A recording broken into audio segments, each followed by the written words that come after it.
नमस्कार, मैं हूं प्रवीण गौतम। दोस्तों, इस बात में कोई दो राय नहीं कि राहुल गांधी के चक्रव्यूह वाले भाषण ने संसद सत्र का एक ट्रेंड सेट कर दिया है कि किस तरह की राजनीति की जाएगी इस संसद सत्र के दौरान। बीजेपी नेताओं के भाषण यही दिखाते हैं। जब मोदी समर्थक पत्रकारों ने ही आरोप लगाया, कई सारे बीजेपी समर्थकों ने आरोप लगाया, पीएम मोदी के कट्टर समर्थकों ने सोशल मीडिया पर सुनाया कि देखिए राहुल गांधी आते हैं, संसद में धोकर चले जाते हैं, बीजेपी के नाकारा नेता कोई जवाब नहीं दे पाते। तो उसके बाद बीजेपी नेताओं ने सोचा कि अपने ही समर्थक नाराज हो रहे हैं तो थोड़ी आक्रामकता दिखाई जाए, राहुल गांधी पर पर्सनल अटैक किए जाएं। संसद में रेल मंत्री से लेकर अनुराग ठाकुर का भाषण यही दिखाता है। अनुराग ठाकुर ने जाति वाला पर्सनल कमेंट किया कि जिन लोगों को अपनी जात नहीं पता वो जातीय जनगणना की बात करते हैं। जिसकी जात का पता नहीं वो गणना की बात करता है।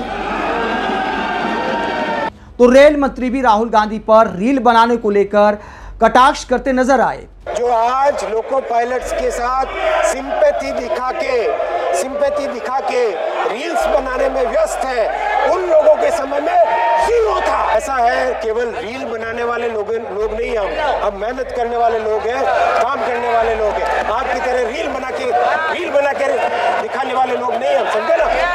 बैठो। लेकिन रेल मंत्री ने जिस बॉडी लैंग्वेज का इस्तेमाल किया वो नया है। वो दिखाता है कि राहुल गांधी की आक्रामकता को काउंटर करने के लिए मोदी सरकार के मंत्री भी आक्रामक दिखने की कोशिश कर रहे हैं। इसीलिए रेल मंत्री पहली बार इस आक्रामक बॉडी लैंग्वेज के साथ संसद में बोलते दिखाई दिए कि सोशल मीडिया पर जबरदस्त आलोचना हो गई, बैकफायर कर गया आक्रामक बॉडी लैंग्वेज वाला फॉर्मूला। कई लोगों ने सवाल उठाया कि मोदी सरकार के मंत्री को बप चुप कराने वाली ऐसी भाषा का इस्तेमाल करना चाहिए, और रेल मंत्री की इसको लेकर भी लगातार आलोचना हो रही है। अनुराग ठाकुर वाली आक्रामकता भी एक तरह से बैकफायर कर गई है। कांग्रेस आरोप लगा रही है कि जातीय जनगणना के मुद्दे पर जातीय अभिमान दिखाकर अनुराग ठाकुर ने देश के पिछड़े वर्ग का अपमान किया है। तो ये सही बात है कि राहुल गांधी के भाषण ने एकदम से बीजेपी को हिला दिया है, और अब राहुल गांधी ने इसे लेकर एक बड़ा खुलासा किया है।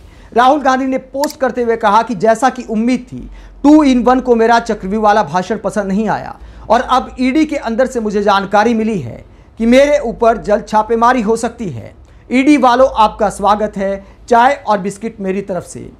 तो राहुल गांधी दावा करते हैं कि बदले की कार्रवाई उन पर की जा सकती है। अब सवाल ये उठता है कि राहुल गांधी ने 2 in 1 किसके बारे में लिखा।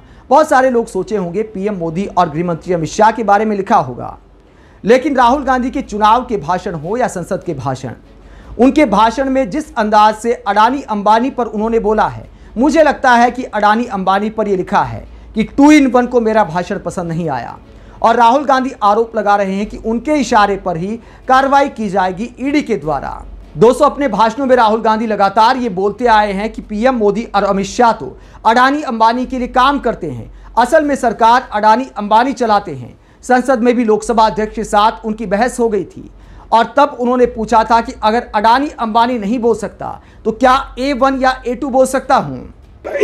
इनका इंडिकेशन कैसे दूं मैं सर? आप मुझे बता दीजिए सर, कोई दूसरा तरीका हो सर, नाम नहीं लेने हो तो कोई और तरीका दे दीजिए सर। सर A1 A2 चलेगा सर। तो राहुल गांधी का संसद वाला कटाक्ष दिखाता है कि यहां पर 2 in 1 भी शायद राहुल गांधी ने अडानी अंबानी को लेकर ही लिखा है। तो राहुल गांधी भविष्यवाणी करते हैं कि उनके भाषण की नाराजगी में जल्द ईडी की कार्रवाई हो सकती है। अगर ईडी की छापेमारी राहुल गांधी पर होती है तो एक बार फिर यह मुद्दा गरमा जाएगा कि देखिए मोदी सरकार जांच एजेंसियों का राजनीतिक इस्तेमाल कर रही है। क्या राहुल गांधी पर ऐसी कार्रवाई हो सकती है? आप इस पूरे मुद्दे पर क्या सोचते हैं? कमेंट बॉक्स में अपनी राय जरूर दें कि मोदी सरकार में क्या जांच एजेंसियां स्वतंत्र रूप से काम कर रही हैं या उनका राजनीतिक इस्तेमाल हो रहा है। कमेंट बॉक्स में अपनी राय जरूर दें।